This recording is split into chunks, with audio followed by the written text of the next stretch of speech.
Halo Satyakarta Muda, kami dari Gugus Sriwijaya siap memenuhi tugas PKKMB yaitu membuat video bertema kerajaan. Selamat menonton. Merupakan kerajaan Buddha bercorak maritim yang mengontrol perdagangan di jalur utama Selat Malaka. Sebagai kerajaan bercorak maritim, Sriwijaya menjalin hubungan baik dengan India dan Cina.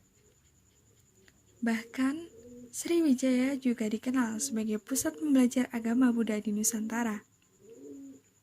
Kerajaan ini sering mengirimkan perwakilan ke Kekaisaran Cina sebagai bentuk ketundukan dan jaminan keamanan. Geografis kerajaan Sriwijaya diperkirakan terdapat di Palembang. Namun, ada juga yang berpendapat bahwa kerajaan Sriwijaya tidak memiliki sistem ketatanegaraan yang rapi. Akan tetapi, hingga saat ini, hasil penelitian yang paling banyak mendapat dukungan menunjukkan bahwa pusat kerajaan Sriwijaya berada di Palembang. Hanya saja, ketika pusat kerajaan tersebut mengalami kemunduran, pusat pemerintahan Sriwijaya dipindahkan ke belakang kerajaan Sriwijaya dengan raja pertamanya yang bernama Dapunta Hyang. Terdapat bukti fisik berupa kronik berita Cina yang memberitahu bahwa pada tahun 682 Masehi atau sekitar abad ke-6, terdapat seorang pendeta Buddha dari Tiongkok yang ingin memperdalam agamanya di tanah India. Pendeta tersebut bernama Ising. Ising mempelajari bahasa Sanskerta selama setengah tahun. Kronik ini memberi sinyal bahwa ternyata pada zaman dahulu Sriwijaya sudah menjadi pusat keagamaan yang mumpuni di kawasan Asia Tenggara. Bahkan, Ising juga berhasil menerjemahkan kitab-kitab agama Buddha ke bahasa nenek moyangnya setelah mempelajari agama Buddha. Kemunduran kerajaan Sriwijaya. Pada akhir abad ke-13 Masehi, kerajaan Sriwijaya mengalami kemunduran. Hal ini disebabkan oleh dua faktor. Faktor yang pertama adalah faktor politik. Kerajaan Sriwijaya terdesak oleh perkembangan kerajaan Singasari yang pada waktu itu diperintah oleh Raja Kertanegara. Kerajaan Singasari yang bercita-cita menguasai wilayah Nusantara mulai mengirim ekspedisi ke arah barat. Ekspedisi ini dikenal dengan istilah Ekspedisi Pamalayu. Dalam ekspedisi ini, Kerajaan Singasari mengadakan pendudukan terhadap kerajaan Melayu, Pahang, serta Kalimantan, sehingga mengakibatkan kedudukan kerajaan Sriwijaya semakin terdesak. Kerajaan Sriwijaya. Pendiri kerajaan Sriwijaya sebenarnya merupakan bagian yang sulit dipecahkan oleh peneliti. Hal ini dikarenakan dalam sumber-sumber yang ditemukan, tidak ada struktur genealogis yang tersusun rapi antar Raja Sriwijaya.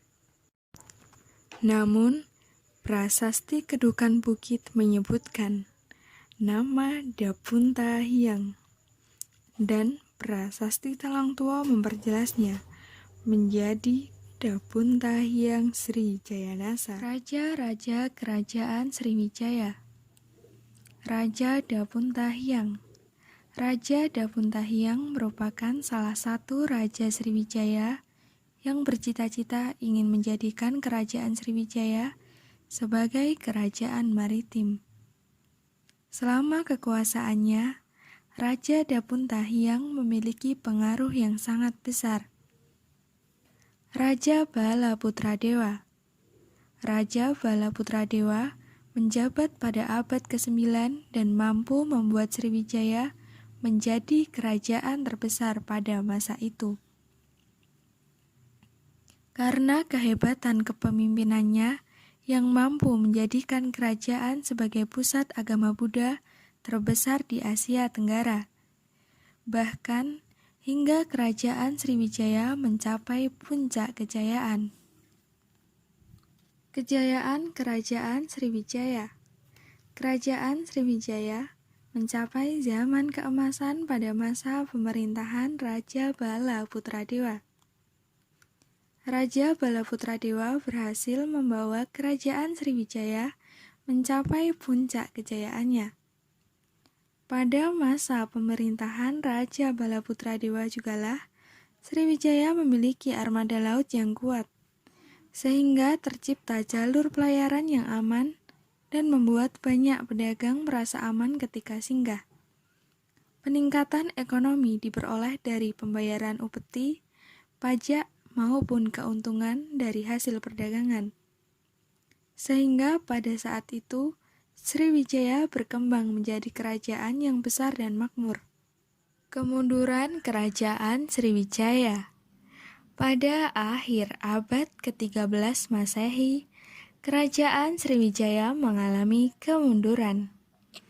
Hal ini disebabkan oleh dua faktor. Faktor yang pertama adalah faktor politik. Kerajaan Sriwijaya terdesak oleh perkembangan Kerajaan Singasari yang pada waktu itu diperintah oleh Raja Kertanegara.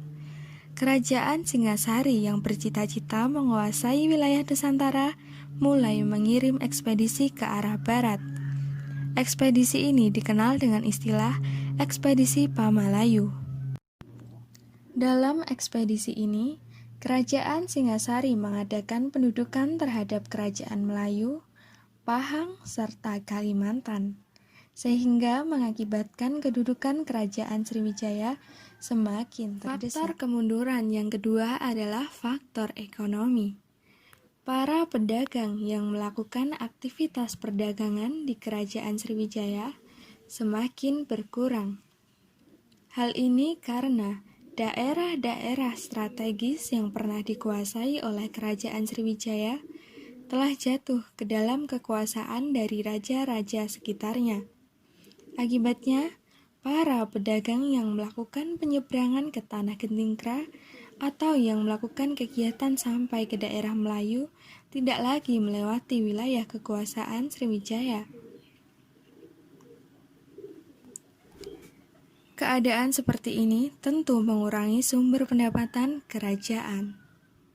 Bukti peninggalan Kerajaan Sriwijaya. Prasasti Kedukan Bukit. Prasasti ini berisi tentang seorang utusan Kerajaan Sriwijaya yang bernama Dapuntahi yang telah mengadakan Sidayarta. Prasasti Talang Tuo. Prasasti ini merupakan sebuah prasasti yang berisi doa-doa dedikasi. Prasasti Telaga Batu. Prasasti ini berisi tentang kutukan pada mereka yang melakukan perbuatan jahat di Kedatuan Sriwijaya. Prasasti Karang Birahi. Prasasti ini menjelaskan tentang kutukan pada mereka yang berbuat jahat dan tidak setia pada Sang Raja Sriwijaya.